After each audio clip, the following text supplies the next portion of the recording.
ದೆಹಲಿಯಲ್ಲಿ ಸಚಿವರಾಗಿ ಕರ್ನಾಟಕಕ್ಕೆ ಯಾವುದೇ ಪ್ರಮುಖ ಕೊಡುಗೆ ಕೊಡೋದಕ್ಕೆ ಸಾಧ್ಯ ಆಗದೆ ಸೋಲೊಪ್ಪಿಕೊಂಡು ಕುಮಾರಸ್ವಾಮಿ ಓಡ್ ಬಂದಿದ್ದಾರೆ. ಕ್ಯಾಪ್ಟನ್ ಇಲ್ಲದ ಹಡಗಿನಂತಾಗೋ ಜೆಡಿಎಸ್ ಪಾಳೆಯ. ಎಚ್.ಡಿ. ಕುಮಾರಸ್ವಾಮಿ ಅವರು ದೆಹಲಿಯಲ್ಲೇ ಉಳ್ಕೊಂಡ್ರೆ ದಿಲ್ಲಿಯಲ್ಲಿ ಅಧಿಕಾರ ಸಿಕ್ತು, ಆದರೆ ಗಲ್ಲಿಯಲ್ಲಿ ಭದ್ರಕೋಟೆ ಕೈ ತಪ್ಪಿತು ಅನ್ನೋ ಪರಿಸ್ಥಿತಿ ಜೆಡಿಎಸ್ಗೆ ಎದುರಾಗಬಹುದು. ಡಿ.ಕೆ. ಶಿವಕುಮಾರ್ ಅವರ ಪ್ರತಿ ನಡೆಗೂ ಕೌಂಟರ್ ಕೊಡೋದಕ್ಕೆ ಕುಮಾರಣ್ಣ ತೆರೆ ಮರೆಯಲ್ಲೇ ಸ್ಕೆಚ್ ಹಾಕ್ತಾ ಇದ್ದಾರೆ. ನಮಸ್ಕಾರ ಎಲ್ರಿಗೂ, ನೀವು ನೋಡ್ತಾ ಇರೋದು ಒನ್ ಇಂಡಿಯಾ ಕನ್ನಡ. ನಾನು ಪ್ರತಿಮಾ. ವೀಕ್ಷಕರೇ, ಈ ಹಿಂದಿನ ಒಂದು ವಿಡಿಯೋದಲ್ಲಿ ನಾನು ಹೇಳಿದ್ದೆ, ಎಚ್.ಡಿ. ಕುಮಾರಸ್ವಾಮಿ ಅವರು ರಾಜ್ಯ ರಾಜಕಾರಣಕ್ಕೆ ಬರೋದಕ್ಕೆ ಒಂದಷ್ಟು ಗಂಭೀರವಾಗಿ ಚಿಂತನೆ ಮಾಡ್ತಾ ಇದ್ದಾರೆ ಅಂತ. ಆದರೆ ಕುಮಾರಸ್ವಾಮಿ ಅವರ ಈ ನಡೆ ಅಷ್ಟೊಂದು ಸುಲಭನ? ಖಂಡಿತ ಇಲ್ಲ. ಒಂದು ವೇಳೆ ಅವರು ಕೇಂದ್ರ ಸಚಿವ ಸ್ಥಾನಕ್ಕೆ ರಾಜೀನಾಮೆ ಕೊಟ್ಟರೆ ಕೇಂದ್ರದ BJP ಹೈಕಮಾಂಡ್ ಇದನ್ನು ಯಾವ ರೀತಿ ಸ್ವೀಕಾರ ಮಾಡುತ್ತೆ? ಮೈತ್ರಿ ಧರ್ಮಕ್ಕೆ ಧಕ್ಕೆಯಾಗದ ಹಾಗೆ ಈ ನಿರ್ಧಾರ ತೆಗೆದುಕೊಳ್ಳೋದು ಹೇಗೆ? ಇದೊಂದು ದೊಡ್ಡ ಸವಾಲು.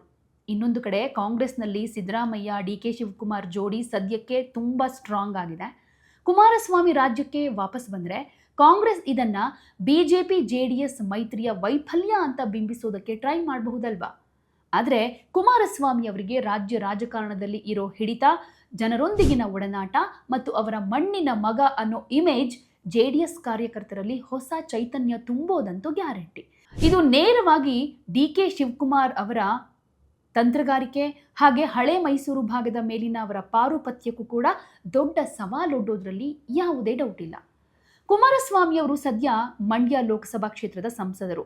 ಮಂಡ್ಯದ ಜನ ಇವರನ್ನ 5 ವರ್ಷಗಳ ಕಾಲ ದೇಶದ ಸಂಸತ್ತಿನಲ್ಲಿ ಧ್ವನಿಯಾಗಲಿ ಅಂತ ಆರಿಸಿ ಕಳಿಸಿರೋದು.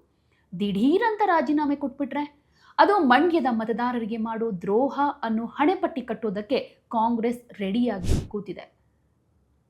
ರಾಜ್ಯ ರಾಜಕಾರಣಕ್ಕೆ ಕುಮಾರಸ್ವಾಮಿ ವಾಪಸ್ಸಾದರೆ ಅವರು ವಿರೋಧ ಪಕ್ಷಗಳ ಮೈತ್ರಿಕೂಟದ ಸುಪ್ರೀಂ ಲೀಡರ್ ಆಗೋದಕ್ಕೆ ಬಯಸ್ತಾರೆ. ಆದರೆ ಸದ್ಯ ರಾಜ್ಯ BJPಯಲ್ಲಿ BY ವಿಜಯೇಂದ್ರ ಹಾಗೆ R ಅಶೋಕ್ ಮುಂಚೂಣಿಯಲ್ಲಿದ್ದಾರೆ. ಕುಮಾರಸ್ವಾಮಿ ಅವರು ರಾಜ್ಯಕ್ಕೆ ಬಂದು ಅತಿ ಹೆಚ್ಚು ಆಕ್ಟಿವ್ ಆದರೆ BJPಯ ವರ್ಚಸ್ಸು ಕಮ್ಮಿಯಾಗಿ ಮೈತ್ರಿಕೂಟದ ಸಂಪೂರ್ಣ ಕ್ರೆಡಿಟ್ JDS ಪಾಲಾಗಬಹುದು ಅನ್ನೋ ಆತಂಕ ರಾಜ್ಯ BJP ನಾಯಕರಲ್ಲಿ ಮೂಡೋದು ಸಹಜ. ಇದು ಮೈತ್ರಿಯ ಒಳಗೆ ಆಂತರಿಕ ಬೇಗುದಿಗೂ ಕೂಡ ಕಾರಣ ಆಗಬಹುದು. ಇನ್ನೊಂದು, ಕಾಂಗ್ರೆಸ್ನ ಭೀಕರ ಕೌಂಟರ್ ಅಟ್ಯಾಕ್ ಹಾಗೆ ದಿಲ್ಲಿ ಓಟದ ಟೀಕೆ. ಸಹಜವಾಗೇ ಇದಾಗೇ ಆಗುತ್ತೆ. ಒಂದು ವೇಳೆ ಎಚ್.ಡಿ. ಕುಮಾರಸ್ವಾಮಿ ಅವರು ಸಚಿವ ಸ್ಥಾನಕ್ಕೆ ರಾಜೀನಾಮೆಯನ್ನು ಕೊಟ್ಟರೆ ಸಿದ್ದರಾಮಯ್ಯ ಹಾಗೆ ಡಿ.ಕೆ. ಶಿವಕುಮಾರ್ ಸುಮ್ಮನೆ ಇರ್ತಾರಾ? ಇದನ್ನು ರಾಜಕೀಯ ದೊಡ್ಡ ಅಸ್ತ್ರವನ್ನಾಗಿ ಬಳಕೆ ಮಾಡಿಕೊಳ್ತಾರೆ. ದೆಹಲಿಯಲ್ಲಿ ಸಚಿವರಾಗಿ ಕರ್ನಾಟಕಕ್ಕೆ ಯಾವುದೇ ಪ್ರಮುಖ ಕೊಡುಗೆ ಕೊಡೋದಕ್ಕೆ ಸಾಧ್ಯ ಆಗದೆ ಸೋಲೊಪ್ಪಿಕೊಂಡು ಕುಮಾರಸ್ವಾಮಿ ಓಡ್ ಬಂದಿದ್ದಾರೆ ಅಂತ ಕಾಂಗ್ರೆಸ್ ಬಿರುಸಿನ ಪ್ರಚಾರವನ್ನು ಶುರು ಮಾಡಬಹುದು. ಎಚ್.ಡಿ.ಕೆ. ಅವರ ಇಮೇಜ್ಗೆ ಧಕ್ಕೆ ತರೋದಕ್ಕೆ ಕಾಂಗ್ರೆಸ್ ಈ ಪರಿಸ್ಥಿತಿಯನ್ನು ಸಮರ್ಥವಾಗಿ ಬಳಸಿಕೊಳ್ಳೋ ಎಲ್ಲ ಸಾಧ್ಯತೆಗಳಂತೂ ಇದ್ದೇ ಇದೆ.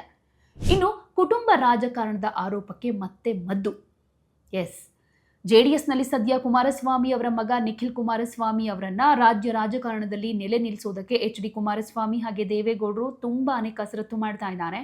ಈಗ ಕುಮಾರಸ್ವಾಮಿ ಅವರೇ ಮತ್ತೆ ರಾಜ್ಯಕ್ಕೆ ಬಂದು ಮುಂಚೂಣಿ ನಿಂತರೆ ನಿಖಿಲ್ ಕುಮಾರಸ್ವಾಮಿ ಅವರ ರಾಜಕೀಯ ಭವಿಷ್ಯ ಏನಾಗಬೇಡ? ತಂದೆ ಮಗ ಇಬ್ಬರೂ ರಾಜ್ಯದಲ್ಲೇ ಇದ್ರೆ ದೇವೇಗೌಡರ ಕುಟುಂಬಕ್ಕೆ ಅಧಿಕಾರದ ಹಪಾಹಪಿ ಬಿಟ್ಟಿಲ್ಲ ಅನ್ನೋ ಹಳೆಯ ಆರೋಪಕ್ಕೆ ಕಾಂಗ್ರೆಸ್ ಮತ್ತೆ ಜೀವ ಕೊಡುತ್ತೆ. ಎಚ್.ಡಿ. ಕುಮಾರಸ್ವಾಮಿ ಅವರು ಕರ್ನಾಟಕ ರಾಜಕಾರಣ ಬಿಟ್ಟು ದೆಹಲಿಯಲ್ಲೇ ಕೇಂದ್ರ ಸಚಿವರಾಗಿ ಮುಂದುವರೆದ್ರೆ ಅದು ವೈಯಕ್ತಿಕವಾಗಿ ಅವರಿಗೆ ದೊಡ್ಡ ಗೌರವ ತರಬಹುದು. ಆದರೆ ಕೆಳಮಟ್ಟದಲ್ಲಿ JDS ಪ್ರಾದೇಶಿಕ ಪಕ್ಷವಾಗಿ ಅಸ್ತಿತ್ವ ಕಳೆದುಕೊಳ್ಳೋ ಭೀಕರ ಸವಾಲುಗಳನ್ನು ಕೂಡ ಫೇಸ್ ಮಾಡಬೇಕಾಗಿ ಬರುತ್ತೆ.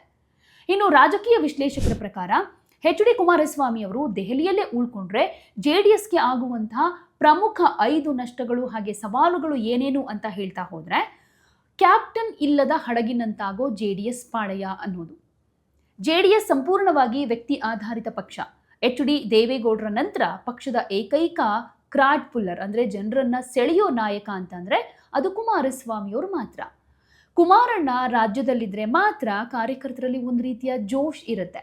ಅವರು ದೆಹಲಿ ಸಚಿವಾಲಯ, ಫೈಲ್ಗಳು ಹಾಗೆ ದೇಶಾದ್ಯಂತ ಪ್ರವಾಸದಲ್ಲಿ ಬ್ಯುಸಿ ಆಗಿಬಿಟ್ರೆ ಕರ್ನಾಟಕದಲ್ಲಿ ಪಕ್ಷವನ್ನು ಮುನ್ನಡೆಸೋ, ಪ್ರತಿಭಟನೆಗಳನ್ನು ಹಮ್ಮಿಕೊಳ್ಳೋ ಗಟ್ಟಿಯಾದ ಪ್ರಾದೇಶಿಕ ನಾಯಕತ್ವದ ಕೊರತೆ ಎದ್ದು ಕಾಣುತ್ತೆ. ಇದು ಕಾರ್ಯಕರ್ತರನ್ನ ಅನಾಥ ಪ್ರಜ್ಞೆಗೆ ದೂಡಬಹುದು. ಇನ್ನೊಂದು ಕಾರಣ, ಆಪರೇಷನ್ ಹಸ್ತಕ್ಕೆ ಈಸಿಯಾಗಿ ತುತ್ತಾಗೋ ಆತಂಕ. ಸದ್ಯ ರಾಜ್ಯದಲ್ಲಿ ಕಾಂಗ್ರೆಸ್ ಅಧಿಕಾರದಲ್ಲಿದೆ. ಡಿ.ಕೆ. ಶಿವಕುಮಾರ್ ಹಾಗೆ ಸಿದ್ದರಾಮಯ್ಯ ಜೋಡಿ ಹಳೇ ಮೈಸೂರು ಭಾಗದಲ್ಲಿ JDS ಅನ್ನ ಬೇರು ಸಮೇತ ಕಿತ್ತೊಗೆಯೋದಕ್ಕೆ ಕಾಯ್ತಾ ಇದೆ. ಕುಮಾರಸ್ವಾಮಿ ಅವರು ಬೆಂಗಳೂರಿನಲ್ಲಿ ಲಭ್ಯ ಇಲ್ಲ ಅಂದ್ರೆ ಜೆಡಿಎಸ್ನ ಶಾಸಕರು, ಮಾಜಿ ಶಾಸಕರು ಹಾಗೆ ಜಿಲ್ಲಾ ಮಟ್ಟದ ಪ್ರಭಾವಿ ನಾಯಕರು ತಮ್ಮ ರಾಜಕೀಯ ಭವಿಷ್ಯಕ್ಕಾಗಿ ಆಡಳಿತ ಪಕ್ಷವಾದ ಕಾಂಗ್ರೆಸ್ ಕಡೆಗೇನೆ ಮುಖ ಮಾಡೋ ಅಥವಾ ಬಿಜೆಪಿಗೆ ವಲಸೆ ಹೋಗೋ ಸಾಧ್ಯತೆಯಂತೂ ದಟ್ಟವಾಗಿರುತ್ತೆ. ನಾಯಕನ ಅಲಭ್ಯತೆ ಪಕ್ಷದಲ್ಲಿ ದೊಡ್ಡ ಮಟ್ಟದ ಬಂಡಾಯ ಅಥವಾ ವಲಸೆಗೆ ದಾರಿ ಮಾಡಿಕೊಡಬಹುದು. ಮತ್ತೊಂದು, ಡಿ.ಕೆ. ಶಿವಕುಮಾರ್ ಅವರಿಗೆ ಫ್ರೀ ಹ್ಯಾಂಡ್ ಸಿಕ್ಕ ಹಾಗಾಗುತ್ತೆ. ಹಳೆ ಮೈಸೂರು ಭಾಗದ ಅಂದ್ರೆ ರಾಮನಗರ, ಮಂಡ್ಯ, ಮೈಸೂರು, ಹಾಸನ, ಕೋಲಾರ ಹೀಗೆ ಒಕ್ಕಲಿಗ ಮತ ಬ್ಯಾಂಕ್ ಮೇಲೆ ಸದ್ಯ ಕುಮಾರಸ್ವಾಮಿ ಹಾಗೆ ಡಿ.ಕೆ. ಶಿವಕುಮಾರ್ ನಡುವೆ ನೇರ ಪೈಪೋಟಿ ಇದೆ. ಕುಮಾರಸ್ವಾಮಿ ರಾಜ್ಯ ರಾಜಕಾರಣದಿಂದ ದೂರ ಸರಿದಷ್ಟು ಇಡೀ ಪ್ರದೇಶದಲ್ಲಿ ಡಿ.ಕೆ.ಶಿ ಅವರಿಗೆ ರಾಜಕೀಯ ಪಾರುಪತ್ಯ ಸಾಧಿಸುವುದಕ್ಕೆ ಫ್ರೀ ಹ್ಯಾಂಡ್ ಸಿಕ್ಕ ಹಾಗಾಗತ್ತೆ.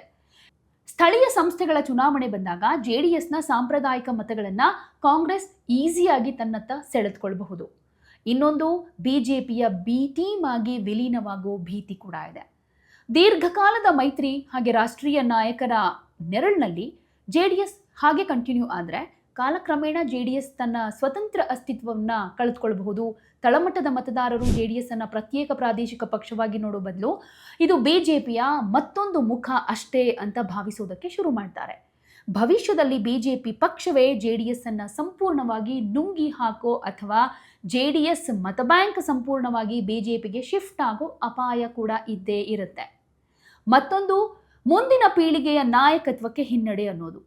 ಕುಮಾರಸ್ವಾಮಿ ಅವರ ಅನುಪಸ್ಥಿತಿಯಲ್ಲಿ ಪಕ್ಷವನ್ನ ಮುನ್ನಡೆಸೋದಕ್ಕೆ ನಿಖಿಲ್ ಕುಮಾರಸ್ವಾಮಿ ಅವರನ್ನ ಮುಂಚೂಣಿಗೆ ತರಲಾಗ್ತಾ ಇದೆ. ಆದರೆ ನಿಖಿಲ್ ಇನ್ನೂ ಕೂಡ ಕೆಳಮಟ್ಟದ ರಾಜಕಾರಣದಲ್ಲಿ ಹಿರಿಯ ನಾಯಕರನ್ನ ಒಟ್ಟಿಗೆ ಕರೆದೊಯ್ಯುವಷ್ಟು ಪಕ್ವತೆ ಅಥವಾ ಹಿಡಿತವನ್ನ ಸಾಧಿಸಿಲ್ಲ. ಕುಮಾರಸ್ವಾಮಿ ಅವರ ಮಾರ್ಗದರ್ಶನ ಹಾಗೆ ಬೆಂಬಲ ರಾಜ್ಯದಲ್ಲಿ ನೇರವಾಗಿ ಸಿಗದೇ ಇದ್ರೆ ನಿಖಿಲ್ ಕುಮಾರಸ್ವಾಮಿ ಅವರಿಗೆ ಕಾಂಗ್ರೆಸ್ ಹಾಗೆ ಬಿಜೆಪಿಯ ಘಟಾನುಘಟಿ ನಾಯಕರ ಎದುರು ಪಕ್ಷವನ್ನ ಏಕಾಂಗಿಯಾಗಿ ಮುನ್ನಡೆಸೋದು ಅತ್ಯಂತ ಕಠಿಣವಾಗುತ್ತೆ.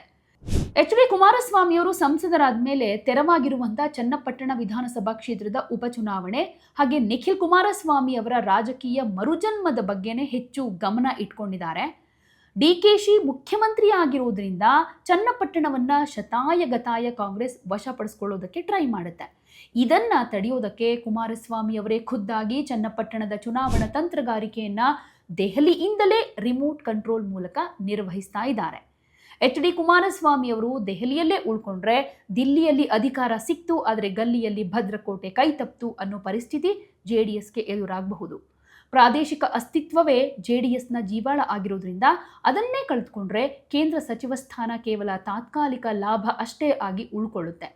ಕೇಂದ್ರ ಸಚಿವರಾಗಿ ದೆಹಲಿಯಲ್ಲೇ ಉಳ್ಕೊಂಡ್ರೆ ರಾಜ್ಯ ಕೈತಪ್ಪುತ್ತೆ ಅನ್ನೋದನ್ನ ಅರಿತಿರುವಂತಹ ಕುಮಾರಸ್ವಾಮಿ ಇತ್ತೀಚಿನ ದಿನಗಳಲ್ಲಿ ಕರ್ನಾಟಕಕ್ಕೆ ಕೊಡುವಂತಹ ಭೇಟಿಯನ್ನ ಡಬಲ್ ಮಾಡಿದ್ದಾರೆ. ವಾರದ ದಿನಗಳಲ್ಲಿ ದೆಹಲಿಯ ಸಚಿವಾಲಯದ ಕೆಲಸ ಮುಗಿಸಿ ಪ್ರತಿ ವಾರಾಂತ್ಯದಲ್ಲಿ ಬೆಂಗಳೂರಿಗೆ ಬಂದು ಹಳೆ ಮೈಸೂರು ಭಾಗದ ಜಿಲ್ಲೆಗಳಲ್ಲಿ ಸರಣಿ ಸಭೆಗಳನ್ನು ಮಾಡ್ತಾ ಇದ್ದಾರೆ. ಡಿ.ಕೆ. ಶಿವಕುಮಾರ್ ಸಿಎಂ ಆಗಿ ರಾಜ್ಯ ಪ್ರವಾಸ ಶುರು ಮಾಡೋಕ್ಕೂ ಮುನ್ನಾನೇ ತಾವು ಕಾರ್ಯಕರ್ತರನ್ನ ಭೇಟಿ ಮಾಡಿ ಧೈರ್ಯ ತುಂಬೋ ಕೆಲಸಕ್ಕೆ ಕೈ ಹಾಕ್ತಾ ಇದ್ದಾರೆ. ಇದರ ಮಧ್ಯೆ ಬಿಡದಿ ಟೌನ್ಶಿಪ್ ಹಾಗೆ ಪ್ರಾದೇಶಿಕ ಯೋಜನೆಗಳ ಮೇಲೆ ಕಣ್ಣು ಕೂಡ ಇಟ್ಟಿದ್ದಾರೆ. ಸದ್ಯಕ್ಕೆ ಎಚ್.ಡಿ. ಕುಮಾರಸ್ವಾಮಿ ಹಾಗೆ ಡಿ.ಕೆ. ಶಿವಕುಮಾರ್ ನಡುವೆ ಕ್ರೆಡಿಟ್ ವಾರ್ಗೆ ಮುಖ್ಯ ಕಾರಣ ಆಗಿರೋದು ಬಿಡದಿ ಟೌನ್ಶಿಪ್ ಯೋಜನೆ. ಈ ಯೋಜನೆಯನ್ನ ಮೊದಲು ಶುರು ಮಾಡಿದ್ದೇ ಕುಮಾರಸ್ವಾಮಿ ಅವರಾದ್ರೂ ಈಗ ಡಿ.ಕೆ. ಶಿವಕುಮಾರ್ ಸಿಎಂ ಆದ ತಕ್ಷಣ ಇದನ್ನ ಪ್ರತಿಷ್ಠಿತ ಯೋಜನೆಯನ್ನಾಗಿ ಜಾರಿಗೆ ತರೋದಕ್ಕೆ ಮುಂದಾಗ್ತಾ ಇದ್ದಾರೆ. ಹೀಗಾಗಿ ಎಚ್.ಡಿ. ಕುಮಾರಸ್ವಾಮಿ ಅವರು ಕೇಂದ್ರದ ಭಾರಿ ಕೈಗಾರಿಕಾ ಸಚಿವರಾಗಿ ತಮ್ಮ ಅಧಿಕಾರ ಬಳಸಿ ರಾಜ್ಯದ ಇಂತಹ ಪ್ರಮುಖ ಯೋಜನೆಗಳಲ್ಲಿ ಕೇಂದ್ರದ ಹಸ್ತಕ್ಷೇಪ ಅಥವಾ ತಮ್ಮದೇ ಆದ ಕೌಂಟರ್ ತಂತ್ರಗಳನ್ನು ರೂಪಿಸೋದಕ್ಕೂ ಕೂಡ ಗಮನ ಹರಿಸ್ತಾ ಇದ್ದಾರೆ. ಇನ್ನೊಂದು ಕಡೆ ದೊಡ್ಡ ಮಟ್ಟದಲ್ಲಿ ನಿಖಿಲ್ ಕುಮಾರಸ್ವಾಮಿ ಅವರ ನೇತೃತ್ವದಲ್ಲಿ ಪ್ರತಿಭಟನೆ ಹೋರಾಟಗಳು ನಡೀತಾ ಇದೆ. ಬಿಡದಿಯಲ್ಲಿ ಟೌನ್ಶಿಪ್ ಆಗೋದು ಬೇಡ ಅಂತ. ಈಗ ಸಿಎಂ ಆದ ಮೇಲೆ ಡಿ.ಕೆ. ಶಿವಕುಮಾರ್ ಈ ವಿಚಾರದಲ್ಲಿ ಯಾವ ರೀತಿ ಸ್ಟ್ಯಾಂಡ್ ತಗೋತಾರೆ, ರೈತರ ಹೋರಾಟಕ್ಕೆ ಮಣಿತಾರಾ ಅಥವಾ ತಾನು ಹಠ ಹಿಡಿದ ರೀತಿಯಲ್ಲೇ ಬಿಡದಿ ಟೌನ್ಶಿಪ್ ಮಾಡೇ ಮಾಡ್ತೀನಿ ಅಂತ ಏನು ಹೇಳ್ತಿದ್ದಾರೆ ಅದಕ್ಕೆ ಮುಂದಾಗ್ತಾರಾ ಕಾದು ನೋಡಬೇಕಾಗುತ್ತೆ. ಇನ್ನು ಬಿಜೆಪಿ ಜೆಡಿಎಸ್ ಮೈತ್ರಿಯ ರಕ್ಷಣಾ ಕವಚ ಗಟ್ಟಿಗೊಳಿಸೋದು ಕೂಡ ಇಲ್ಲಿ ಬಹಳ ಮುಖ್ಯ. ಡಿ.ಕೆ. ಶಿವಕುಮಾರ್ ಸಿಎಂ ಆದ ತಕ್ಷಣ ಜೆಡಿಎಸ್ ಶಾಸಕರನ್ನ ಸೆಳೆಯೋದಕ್ಕೆ ಆಪರೇಷನ್ ಹಸ್ತವನ್ನ ತೀವ್ರಗೊಳಿಸಬಹುದು ಅನ್ನೋ ಆತಂಕ ಎಚ್.ಡಿ.ಕೆಗಿದೆ. ಇದನ್ನ ತಡೆಯೋದಕ್ಕೆ ಅವರು ರಾಜ್ಯ ಬಿಜೆಪಿ ನಾಯಕರಾದ ಬಿ.ಎಸ್. ಯಡಿಯೂರಪ್ಪ ಹಾಗೆ ಬಿ.ವೈ. ವಿಜಯೇಂದ್ರ ಅವರ ಜೊತೆ ನಿರಂತರ ಸಂಪರ್ಕದಲ್ಲಿದ್ದಾರೆ. ಕಾಂಗ್ರೆಸ್ನ ಒಕ್ಕಲಿಗ ಅಸ್ತ್ರ ಫೇಸ್ ಮಾಡೋದಕ್ಕೆ ಬಿಜೆಪಿ ಜೆಡಿಎಸ್ ತಳಮಟ್ಟದ ಮೈತ್ರಿ ಒಡೆಯದ ರೀತಿ ನೋಡಿಕೊಳ್ಳೋದೇ ಈಗ ಎಚ್.ಡಿ. ಕುಮಾರಸ್ವಾಮಿ ಅವರ ಮೇನ್ ಅಜೆಂಡಾ. ಸರಳವಾಗಿ ಹೇಳಬೇಕು ಅಂದರೆ ಎಚ್.ಡಿ. ಕುಮಾರಸ್ವಾಮಿ ಅವರ ದೇಹ ಮಾತ್ರ ದೆಹಲಿಯಲ್ಲಿದೆ, ಆದರೆ ಅವರ ರಾಜಕೀಯ ಆತ್ಮ, ಹದ್ದಿನ ಕಣ್ಣು ಸಂಪೂರ್ಣವಾಗಿ ಬೆಂಗಳೂರಿನ ವಿಧಾನಸೌಧದ ಮೇಲಿದೆ. ಡಿ.ಕೆ. ಶಿವಕುಮಾರ್ ಅವರ ಪ್ರತಿ ನಡೆಗೂ ಕೌಂಟರ್ ಕೊಡೋದಕ್ಕೆ ಕುಮಾರಣ್ಣ ತೆರೆ ಮರೆಯಲ್ಲೇ ಸ್ಕೆಚ್ ಹಾಕ್ತಾ ಇದ್ದಾರೆ. ಕುಮಾರಸ್ವಾಮಿ ಅವರಿಗೆ ರಾಜ್ಯದಲ್ಲಿ ಜೆಡಿಎಸ್ ಅಸ್ತಿತ್ವ ಉಳಿಸ್ಕೊಳ್ಳೋದು ಎಷ್ಟು ಇಂಪಾರ್ಟೆಂಟೋ, ಕೇಂದ್ರದಲ್ಲಿ ಮೈತ್ರಿ ಧರ್ಮ ಪಾಲನೆ ಮಾಡೋದು ಕೂಡ ಅಷ್ಟೇ ಅನಿವಾರ್ಯ. ಹೀಗಾಗಿ ಸಚಿವ ಸ್ಥಾನಕ್ಕೆ ರಾಜೀನಾಮೆ ಕೊಡೋದು ಅಷ್ಟೊಂದು ಈಸಿ ಅಲ್ಲ. ರಾಜತಾಂತ್ರಿಕವಾಗಿ ಇದು ಹಾವು ಸಾಯಬಾರ್ದು, ಕೋಲು ಮುರಿಬಾರ್ದು ಅನ್ನುವಂಥ ಅತ್ಯಂತ ಕಠಿಣ ಪರಿಸ್ಥಿತಿ ಆಗುತ್ತೆ. ಸೊ ಕಾದು ನೋಡೋಣ ಕುಮಾರಸ್ವಾಮಿ ಅವರ ನಡೆ ನಿರ್ಧಾರ ಯಾವ ರೀತಿಯಾಗಿ ಇರುತ್ತೆ ಅಂತ. ಸೊ ನಿಮಗೆ ಈ ವಿಚಾರದಲ್ಲಿ ಏನು ಅನಿಸುತ್ತೆ? ನಿಮ್ಮ ಉತ್ತರವನ್ನ ಕಾಮೆಂಟ್ ಮೂಲಕ ತಿಳಿಸಿ.